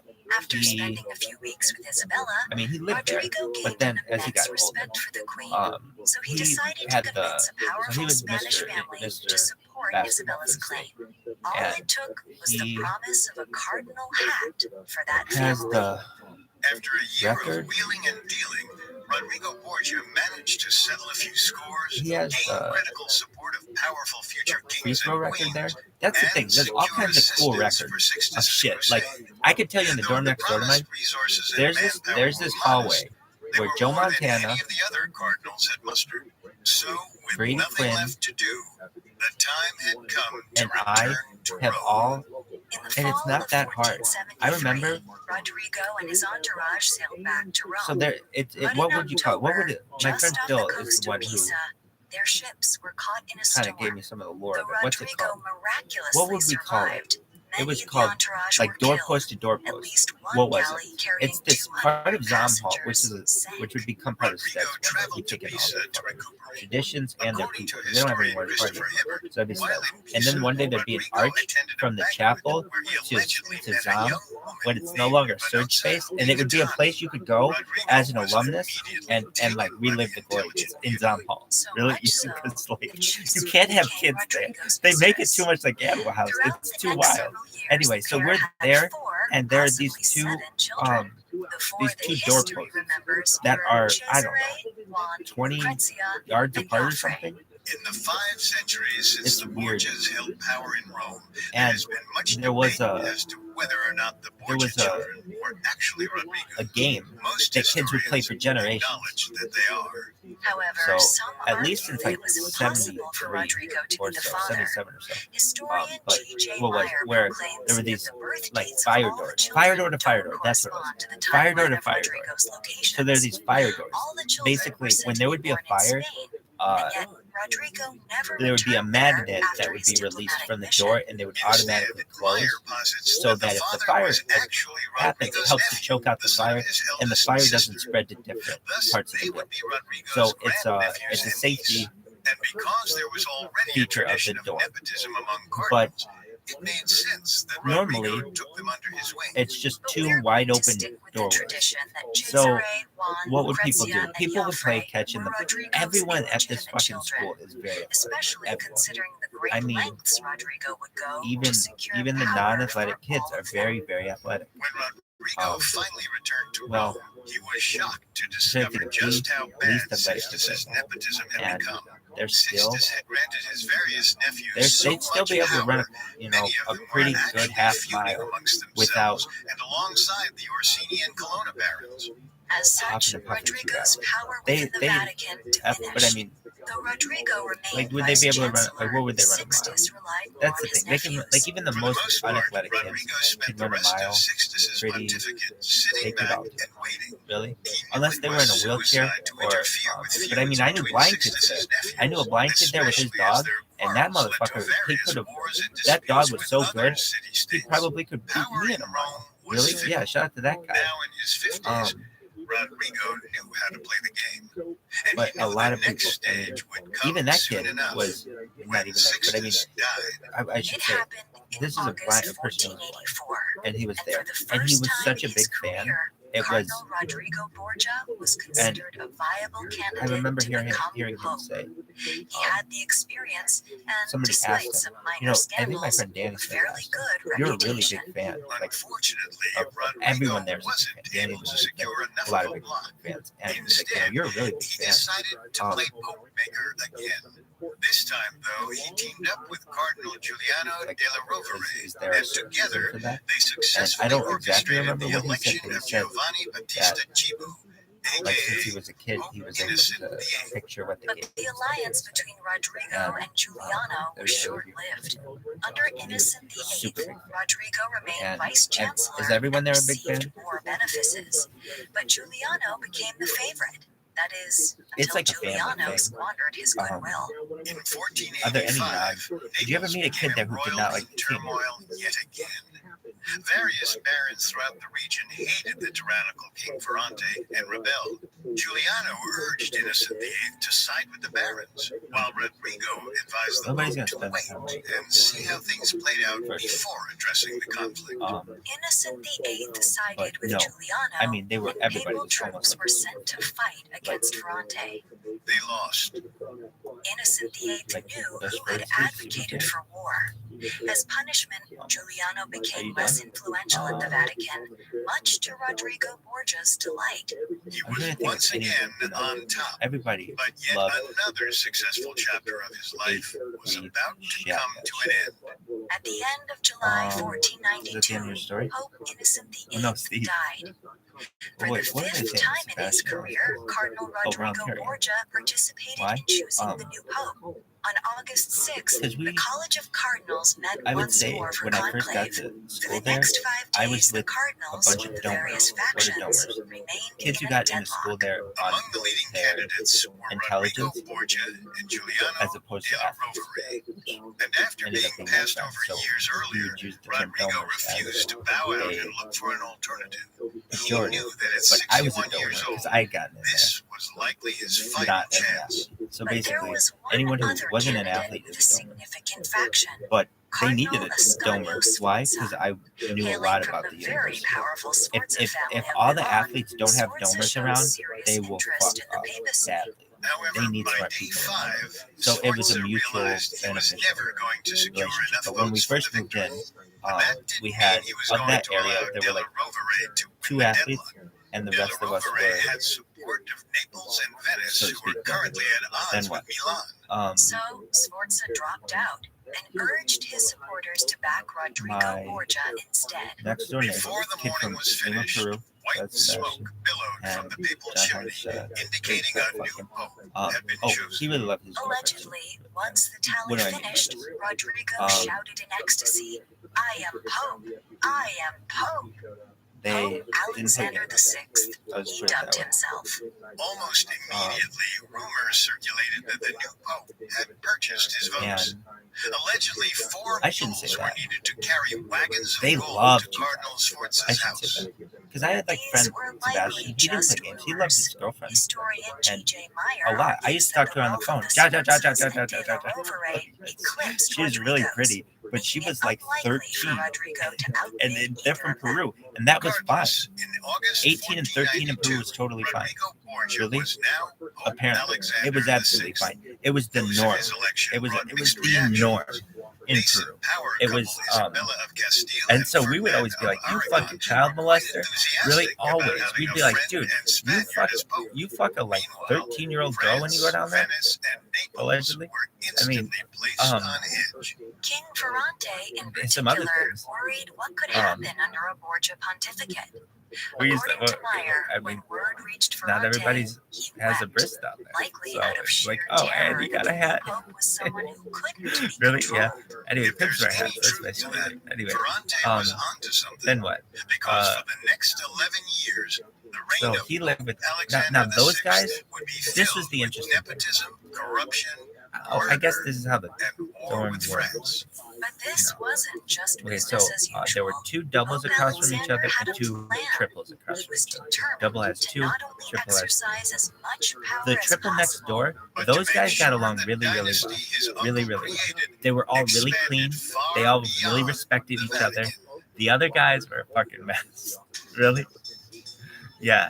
And Thanks for listening to Dictators. and I used to Next just go week, into we'll both cover their the rooms reign and of just shit on Alexander them all VI day. as he battles the And we'd have French good. We and were all orchestrates really good power friends. grabs Really, for yeah. his children. But Among what would the I many do? sources I'd be like, used, John we Hines, found you love this Borgia girl said so the fucking hidden much. You history beat off by that J.J. fucking Meyer picture underneath incredibly your switched covers our in the middle of the research. night in a You bug can bed. find all episodes of Dictators and all But I other hope they got Spotify married. originals Jesus from Christ. Barcast And if they free on didn't, it's a Spotify. goddamn shame. We'll They see you need next 7 years time. together because Dictators is a I would just be Spotify like, original this from kid on a Barcast. It fucking is executive produced Friday, by Max Saturday, Cutler. Sunday, Monday. Sound designed by Nick Johnson. He never. With production assistance He by never, Ron Shapiro, Trent Williamson, Carly Madden, I and don't want to Joshua Kern. say This episode he was of really Dictators like was written by Joe the Guerra, month. with writing assistance by Nora Battelle, And fact-checking by Adriana then Romero, and research by after a Bradley Klein. while of giving him Dictators shit stars over Kate that, Leonard and Richard I'd back Rosner. off. Really, yeah.